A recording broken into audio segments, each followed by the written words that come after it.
বলেন আল্লাহ নবীর কাছে বলা শুরু করলো, আমার নবী কত দাবি। সঙ্গে সঙ্গে আমার নবী এই বদনার ভিতরে হাত ঢুকাইয়া দিছে। আমার নবী হাত ঢুকানোর সাথে সাথে হাতের মধ্যে কয়টা আঙ্গুল আছে জোরে কর? 5টা আঙ্গুল আছে।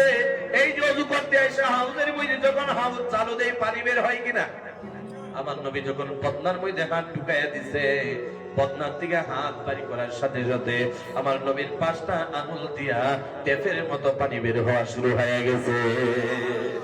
জীবনে শুনছেন এমন কথা? এ মুসলমান ইমানদার, এত দামি দামি কথা, এগুলা কথারই তো বলে মুজিজা, এগুলা কথারই বলে অলৌকিক ঘটনা। এ মুসলমান, এগুলা নবীরারে দিয়া হয়, এগুলা সাধারণ মানুষ দিয়া হয় না। সাধারণ মানুষ দিয়া যেটা হয় এটা হলো কারামত, ঠিক কিনা? হযরত আহমদ আলী রহমাতুল্লাহ আলাইহি নাম শুনছেন আপনারা? বাসকান্দি রহমাতুল্লাহ আলাইহি পানিজান এক জায়গায় ওয়াজে গেলাম, বললাম পানিজান কেমনে হইল? বলে পানিজান নাম ছিল না। আমাদের এই অঞ্চলে যতই বোরিং করতাম পানি উঠতো না, যতই কুয়া খুঁজতাম পানি উঠতো না।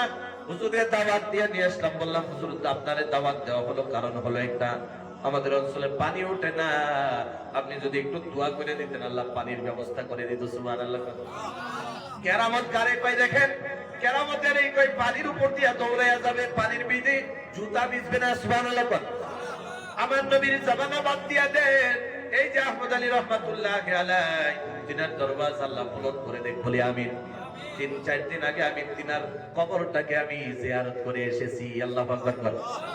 বাসকান্দি মাদ্রাসার মধ্যে গেছিলাম 3-4 দিন আগে। এই যে পানিজান আপনারা চিনেন মনে হয় আপনার আশেপাশে। এ মুসলমান, আমি জিজ্ঞাসা করলাম পানিজান কেমনে হয়ে গেল? মানুষে পুরানা মানুষ নতুন মানুষে বলতে পারে নাই। পুরান কিছু মানুষে বলে হুজুর পানিজান এই জন্য হয়ে গেছে, পানি উঠতেছিল না। হযরতে আহমদ আলী রহমাতুল্লাহ আলাইহি উদাল দিয়ে একটা কূপ দিয়া দিল। এরপরে যেখানেই কুয়া কুদি একটু খুঁজতে দেরি হয়, কুয়ার মধ্যে পানি উঠতে